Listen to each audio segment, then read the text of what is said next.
नमस्कार, आप देख रहे हैं अपना प्रदेश उत्तर प्रदेश। मैं हूं आपके साथ पूजा मोहन पांडे। बुलेटिन की शुरुआत करते हुए सबसे पहले आपको बताते हैं, उत्तर प्रदेश लगातार दूसरे वर्ष एक दिन में 25 करोड़ पौधे रोपकर नया कीर्तिमान बनाने की ओर आगे बढ़ेगा। आज दिन भर 25 करोड़ पौधे लगाने का लक्ष्य रखा गया है।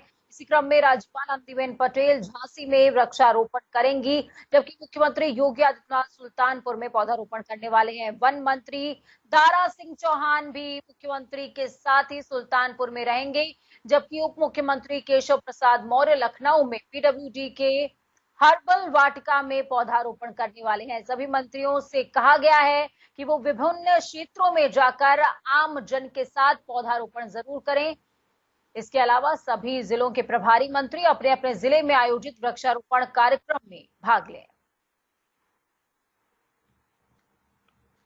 तो बेहद खास दिन है आज, क्योंकि आज नया कीर्तिमान स्थापित होगा और एक बार फिर से दूसरे साल 25 करोड़ पौधे एक साथ एक दिन में लगाए जाएंगे।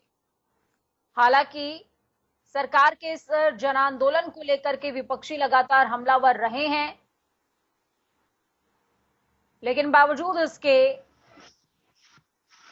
इन तमाम आरोपों प्रत्यारोपों को दरकिनार करते हुए सरकार की ओर से पौधारोपण का कार्यक्रम आज पूरे दिन चलने वाला है और सीएम योगी आदित्यनाथ ने तमाम जनप्रतिनिधियों को निर्देशित किया है कि सभी अपने क्षेत्र में पौधारोपण जरूर करें। मुख्यमंत्री योगी आदित्यनाथ ने एक बैठक के दौरान कहा कि सभी के सहयोग से कोरोना के 2 चरणों के विरुद्ध मजबूती से लड़ाई लड़ी गई है। प्रथम चरण को सफलतापूर्वक नियंत्रित किया गया है। दूसरे चरण में आई चुनौतियों का सभी ने मिलकर सामना किया। सीएम योगी ने कहा कि अब कुछ ही दिनों में इस दूसरे चरण पर भी नियंत्रण पाने में हमको सफलता हासिल हो जाएगी। इस दौरान सीएम योगी ने अधिकारियों को जरूरी दिशा निर्देश भी जारी किए हैं। आपको बता दें कि सूबे में तीसरी लहर के मद्देनजर भी तैयारियां पुख्ता करनी शुरू कर दी गई हैं। तमाम क्षेत्रों में पीकू और नीकू वार्ड्स बनाने के निर्देश सरकार की तरफ से दिए गए हैं। हालांकि ये कहा गया है कि जो तीसरी वेव होगी कोरोना की, वो बच्चों को अपनी जद में लेने वाली है, तो उसके मद्देनजर प्रिकॉशन पहले से बरतना चाहिए और साथ में तैयारियां भी पुख्ता होनी चाहिए। खबरों में आगे बढ़ते हैं। उत्तर प्रदेश के पूर्व मुख्यमंत्री कल्याण सिंह की तबीयत बिगड़ने के बाद शनिवार शाम को लखनऊ के राम मनोहर लोहिया अस्पताल में एडमिट कराया गया है। मेडिसिन विभाग के डॉक्टरों की निगरानी में कल्याण सिंह का इलाज भी किया जा रहा है। जानकारी के मुताबिक उनके शरीर में सूजन की शिकायत थी। पिछले सप्ताह भी कल्याण सिंह को लोहिया में भर्ती कराया गया था। खून की जांच में यूरिया और क्रिएटिनिन बढ़ा हुआ मिला है। प्रवक्ता डॉक्टर श्रीकेश सिंह के मुताबिक उनकी तबीयत स्थिर बनी हुई है। तो कल्याण सिंह की तबीयत पिछले दिनों भी खराब हुई थी। उनको राम मनोहर लोहिया हॉस्पिटल में एडमिट कराया गया था, जहां उपचाराधीन थे वो, और एक बार फिर से देर शाम उनकी तबीयत खराब होने पर राम मनोहर लोहिया अस्पताल में शिफ्ट किया गया, जहां लगातार निगरानी स्वास्थ्य की जा रही है।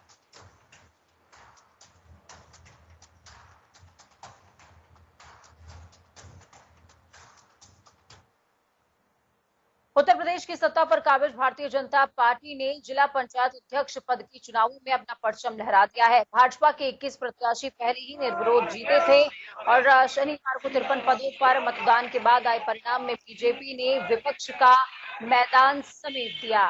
बीजेपी ने शनिवार को 53 जिलों में हुए मतदान में बेहतरीन जीत दर्ज करी। 75 जिलों में से भाजपा को पश्चिम उत्तर प्रदेश में 14 जिलों में से 13, ब्रज क्षेत्र के 12 जिलों में से 11, कानपुर क्षेत्र के 14 जिलों में से 13 और अवध क्षेत्र के 13 जिलों में 13 सीटें हासिल हुई हैं। तो वहीं काशी क्षेत्र की 12 जिलों में 10 जिलों पर अपना कब्जा जमाया है भारतीय जनता पार्टी ने और गोरखपुर क्षेत्र के 10 जिलों में से 7 में जीत दर्ज करी है। भाजपा ने कुल 75 जिला पंचायत अध्यक्ष पद की चुनावों पर 67 में जीत हासिल करी है।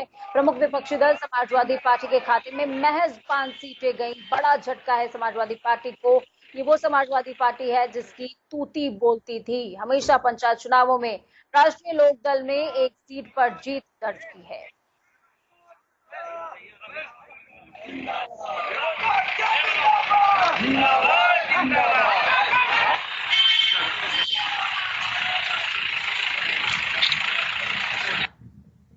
वहीं भाजपा जीत गई है और इस जीत की तस्वीरें भी देखना बेहद खास होगा। 8 तस्वीरें आपकी टीवी स्क्रीन पर हैं। ऐसा पहली बार हुआ है जब जिला पंचायत अध्यक्ष चुनाव में बीजेपी को इतनी बम्पर जीत हासिल हुई है, जबकि कांग्रेस का खाता तक नहीं खुला। तस्वीर आपको दिखा रहे हैं कुशीनगर, कासगंज, महाराजगंज, मुजफ्फरनगर, बदायूं, अमेठी, सोनभद्र, संभल, तमाम जगहों की तस्वीरें हैं, जिसमें आप साफ तौर पर देख पाएंगे कि बीजेपी को ऐतिहासिक जीत के बाद लोगों में बम्पर खुशी हुई है।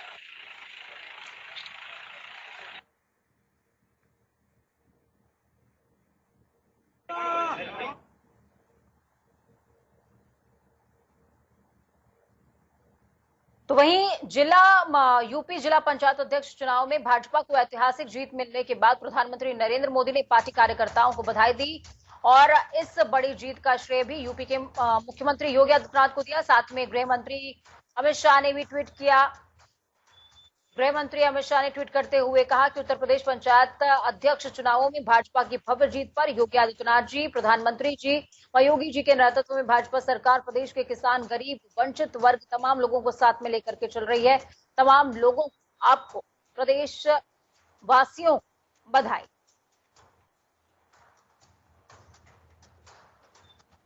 तो वहीं प्रधानमंत्री ने ट्वीट करते हुए कहा कि यूपी जिला पंचायत चुनाव में भाजपा की शानदार विजय विकास, जनसेवा और कानून के राज के लिए जनता जनार्दन का दिया हुआ आशीर्वाद है। इसका श्रेय मुख्यमंत्री योगी आदित्यनाथ जी की नीतियों और पार्टी कार्यकर्ताओं के अथक श्रम को जाता है। यूपी सरकार और भाजपा संगठन को इसके लिए हार्दिक बधाई।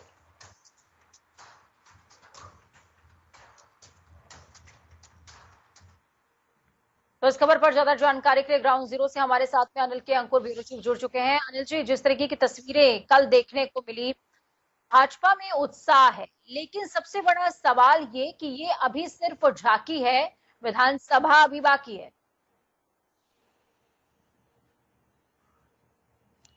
देखिए, मुझे सबसे बड़ी बात यह है कि जो ये चुनाव होता है जिला पंचायत का, ये आमतौर पे उसी का होता है जिसकी प्रदेश में सरकार होती है।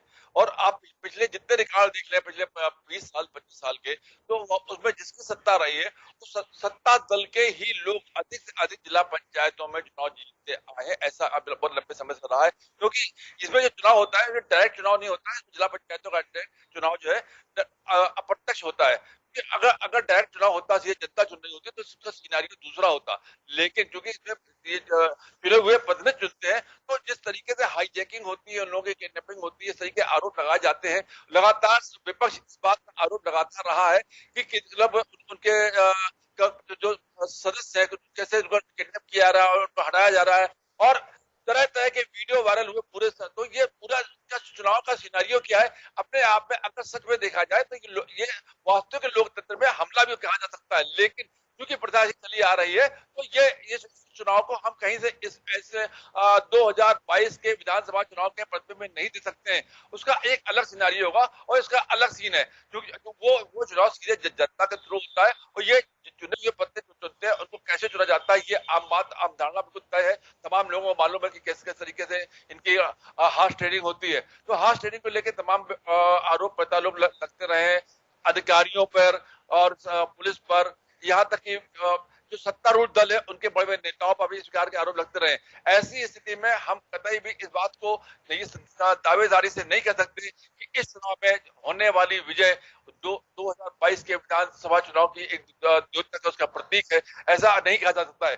लेकिन सत्तारूढ़ दल निश्चित रूप से जब कोई विजय हासिल होती है, उसमें खुशियां मनाता है और वो खुशियां मना रहा है। वही विपक्ष लगातार इस बात पे आरोप प्रत्यारोप लगा रहा है कि उनके साथ गलत हुआ है। केवल जो एक ऐसे लोग हैं जो निर्दल जीते हैं, एक है जौनपुर के पूर्व सांसद धनंजय सिंह की पत्नी है, जो कि जौनपुर में निर्दल जीती है, और दूसरे राजा भैया प्रतापगढ़ से, उनके कैंडिडेट वहां से जीते हैं जनसत्ता पार्टी से। तो उसे, क्योंकि जनसत्ता पार्टी एक ऐसी पार्टी है जिसको भी मान्यता नहीं है, उसको भी निर्दल रूप से चुना जाएगा। इस तरीके से तीन ऐसे कैंडिडेट रहे जो सिंगल जीते, बाकी 5 समाजवादी पार्टी के और 67 जनता पार्टी के। बाहुबल का प्रदर्शन था और उसमें समाजवादी पार्टी को कहीं झटका लगा है। बहुत बहुत शुक्रिया हमारे साथ जुड़ने के लिए अनिल के अंकुर जी, अहम जानकारी ग्राउंड जीरो से साझा करने के लिए। खबरों में आगे बढ़ते हैं। यहाँ पर विपक्ष का जिक्र हो रहा है। तो समाजवादी पार्टी के अध्यक्ष अखिलेश यादव ने जिला पंचायत अध्यक्ष के चुनावों में सामने आए परिणामों के बाद क्या कहा, वो जानना भी जरूरी है। बीजेपी पर निशाना साधा है, ये बात साफ है। अखिलेश यादव ने कहा, जिला पंचायत अध्यक्षों के चुनाव में सत्तारूढ़ दल ने सभी लोकतांत्रिक मान्यताओं का तिरस्कार करते हुए स्वतंत्र और निष्पक्ष चुनाव को एक मजाक बना दिया है। उन्होंने कहा कि सत्ता का ऐसा बदरंग चेहरा कभी नहीं देखा गया। अखिलेश ने बीजेपी पर आरोप लगाते हुए कहा कि भाजपा ने अपनी हार को जीत में बदलने के लिए मतदाताओं के अपहरण, उनको मतदान से रोकने के लिए पुलिस और प्रशासन के सहारे बल प्रयोग किया और जबरदस्ती हेल्पर देकर अपने पक्ष में मतदान करा लिया है। ऐसा लग रहा था जैसे जनादेश के अपहरण किए गए हैं। भाजपा सरकार नंगा नाच करने पर उतारू है। तो वहीं अखिलेश के बाद बसपा सुप्रीमो मायावती ने क्या कहा, वो भी समझिए। सरकार की कार्यशैली पर सवाल उठाए हैं मायावती ने कहा, कांग्रेस हो, सपा हो या फिर भाजपा, सभी ने पुलिस और सरकारी तंत्र को निष्पक्षता से काम नहीं करने दिया। उन्होंने कहा कि बसपा चाहती है कि नए डीजीपी को भाजपा स्वतंत्रता और निष्पक्षता से काम करने का मौका तो दे। मायावती ने शनिवार को ट्वीट करते हुए कहा कि जैसा कि सर्वविदित है कि यूपी में चाहे कांग्रेस पार्टी की सरकार रही हो, सपा रही अथवा वर्तमान में भाजपा की सरकार, पुलिस और सरकारी तंत्र को निष्पक्षता से काम नहीं करने दिया गया। इनका घनघोर दुरुपयोग हुआ है और इस कारण ये सभी सरकारें यहाँ की जनता को कानून का राज देने में अति विफल रही हैं। वहीं मुलायम सिंह यादव के गढ़ मैनपुरी में भी सपा को हार का सामना करना पड़ा, ये बहुत बड़ी बात है। यहाँ जिला पंचायत अध्यक्ष के पद के लिए कड़ी सुरक्षा में मतदान कराया गया था। सुबह 8 बजे से लेकर के कलेक्ट्रेट परिसर को छावनी में तब्दील कर दिया गया। 11 बजे से शाम को 3 बजे तक 30 में से 29 सदस्यों ने मतदान डाला। जेल में होने के चलते एक सदस्य को मतदान कराने का मौका भी नहीं मिला। मतदान के बाद परिणाम घोषित हुआ तो भाजपा प्रत्याशी अर्चना भदौरिया को 18 और सपा प्रत्याशी मनोज यादव को 11 ही वोट मिले हैं। भाजपा ने 7 वोटों के अंतर से अध्यक्ष पद पर कब्जा जमा लिया।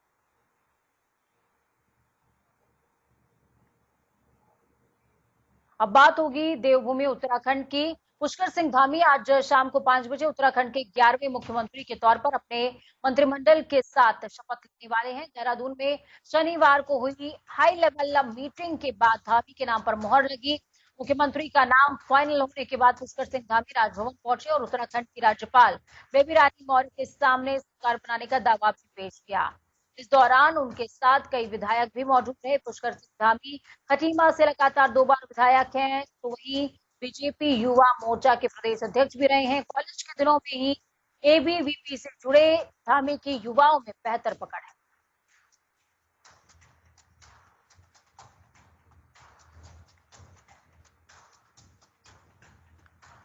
तो उत्तराखंड के 11वें मुख्यमंत्री होंगे पुष्कर सिंह धामी और सबसे बड़ी बात है 45 साल की उम्र है इनकी और सबसे युवा 20 सालों में सबसे युवा मुख्यमंत्री के तौर पर शपथ ग्रहण करेंगे।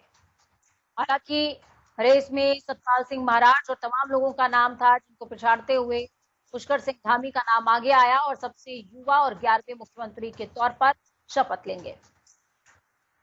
इस खबर पर ज्यादा जानकारी के लिए ग्राउंड जीरो से हमारे साथ में अजीत कंबोज जुड़ चुके हैं। अजीत, क्या कुछ अपडेट है आपके पास ग्राउंड जीरो से? बिल्कुल पूजा, जिस तरह से बीते रोज जब ये हाई लेवल बैठक की गई भाजपा प्रदेश कार्यालय में और उसके बाद नाम तय किया गया कि पुष्कर सिंह धामी अब उत्तराखंड के अगले मुख्यमंत्री होंगे, तो अब वो सब चीजें जो कयासें थी वो खत्म हो चुकी हैं और आज शाम को जो मुख्यमंत्री कार्यालय की तरफ से एक ऑफिशियल टाइम जारी किया गया है वो शाम 5 बजे का रखा गया है। जो नवनिर्वाचित मुख्यमंत्री है, मनोनीत मुख्यमंत्री है पुष्कर सिंह धामी, वो शाम 5 बजे अपने मंत्रिमंडल के साथ शपथ लेंगे। लेकिन मंत्रिमंडल में कितने लोग शामिल होंगे, कौन कौन लोग शामिल होंगे, इसका भी खुलासा नहीं हो पाया है। तो इसको लेकर कयास का बाजार गर्म है कि कौन कौन लोग शामिल हो सकते हैं। क्या पुराने मंत्रिमंडल को रिपीट किया जाएगा या फिर इसमें कुछ नए चेहरे भी शामिल किए जा सकते हैं। युवा मुख्यमंत्री है, युवा सोच रखते हैं, तो उनके साथ भी तमाम तरह की दिक्कतें पेश आ सकती है कि वरिष्ठ लोगों को उनके अंडर में काम करना होगा और अगर किसी को नए चेहरे को मौका देते हैं तो उससे कैसे वो काम लेंगे। तो तमाम ऐसी चीजें हैं जिसको लेकर लगातार मंथन चल रहा है। और अभी सुबह अगर कार्यक्रमों की बात की जाए तो मनोनीत मुख्यमंत्री पुष्कर सिंह धामी ने निवर्तमान मुख्यमंत्री तीरथ सिंह रावत और पूर्व मुख्यमंत्री त्रिवेंद्र सिंह रावत दोनों से उनके आवास पर जाकर मुलाकात की है, उनसे शिष्टाचार भेंट की है, आशीर्वाद दिया है, साथ ही किस तरह से आगे काम किया जा सकता है इसको लेकर उनकी चर्चा हुई है। तो कुल मिलाकर कल शाम जब नाम की घोषणा हुई उसके बाद से अभी तक का जो मुख्यमंत्री का कार्यक्रम है वो काफी व्यस्त रहा है। तमाम लोगों से वो मुलाकात कर रहे हैं, तमाम लोग उनके पास आ रहे हैं। हालांकि युवा मोर्चा से वो सीधे सीधे जुड़ कर आए हैं, युवा नेता है, तो कहीं ना कहीं युवाओं में भी खासा उत्साह है नए मुख्यमंत्री को लेकर। और अब जब शपथ ग्रहण हो जाएगा शाम को 5 बजे विधिवत कार्यभार संभाल लेंगे, तो उसके बाद किस तरह से वो आगे मोर्चा संभालेंगे, क्या कुछ वो नई चीजें लेकर आएंगे।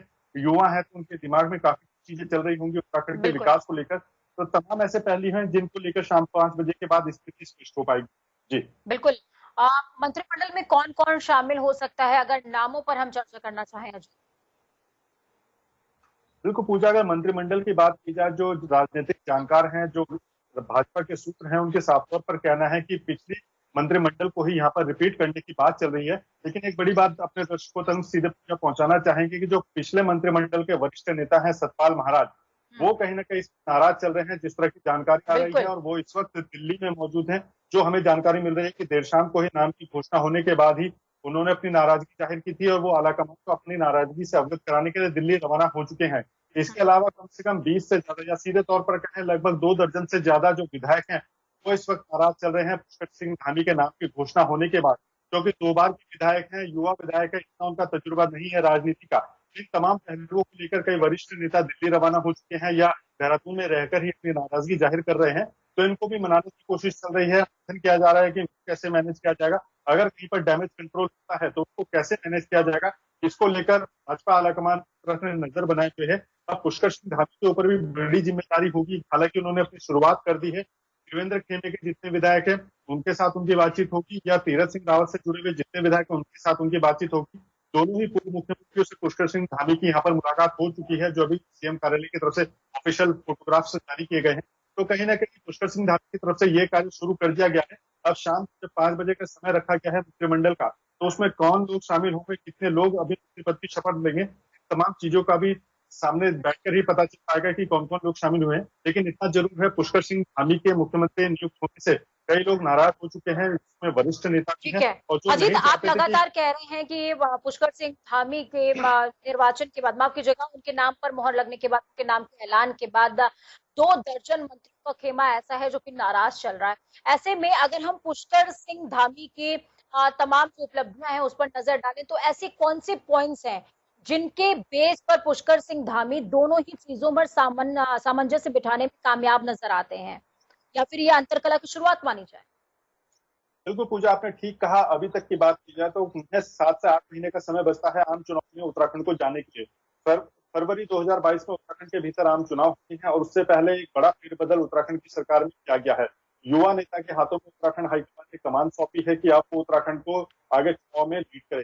तो ऐसा साफ समझा जा सकता है कि जो वरिष्ठ नेता पिछले लंबे समय से इंतजार में बैठे थे, जिनको बड़ी जिम्मेदारी सौंपी जा सकती है, और जब ये फेरबदल बातें आई कि उत्तराखंड में मुख्यमंत्री का चेहरा बदला जा रहा है कि नया मुख्यमंत्री कौन होगा, तो कहीं ना कहीं वरिष्ठ नेता है सतपाल महाराज, उनके दिल में भी एक प्रयास उठने लगे से कि क्या पता उनको मौका दे दिया जाए। अब उनको जब नई जिम्मेदारी सौंपी गई है, और सीधे तौर पर कीमत से विधायक है, के विधायक पुष्कर सिंह धामी महज 45 साल की उम्र है, और राजनीतिक अनुभव भी इनका 2 साल विधायक का, और उससे पहले भारतीय विद्यार्थी परिषद के माध्यम से इन्होंने राजनीति का सफर शुरू किया था। तो देखा जाए तो वरिष्ठों के मुकाबले इनका राजनीतिक सफर ज्यादा नहीं रहा है। वैसे में उम्मीदें सबको थी कि इनको बिल्कुल अजीत, देखने वाली बात होगी कि कांटों की कुर्सी या फिर उम्मीदों का ताज की कुर्सी साबित होने वाली है। और पुष्कर सिंह धामी के लिए ये देखने वाली बात होगी। बहुत बहुत शुक्रिया हमारे साथ जुड़ने के लिए, अहम जानकारी आप जरूर से साझा करने के लिए। तो पुष्कर सिंह धामी को दायित्व मिल चुका है और अब उनके ऊपर बहुत सारी जिम्मेदारी है। हालांकि अभी शपथ ग्रहण नहीं हुआ है और अभी इसी तनातनी का दौर शुरू हो चुका है। खबरों में आगे बढ़ते हैं, मेदांता अस्पताल में भर्ती समाजवादी पार्टी के वरिष्ठ नेता आजम खान की तबीयत में सुधार हो रहा है।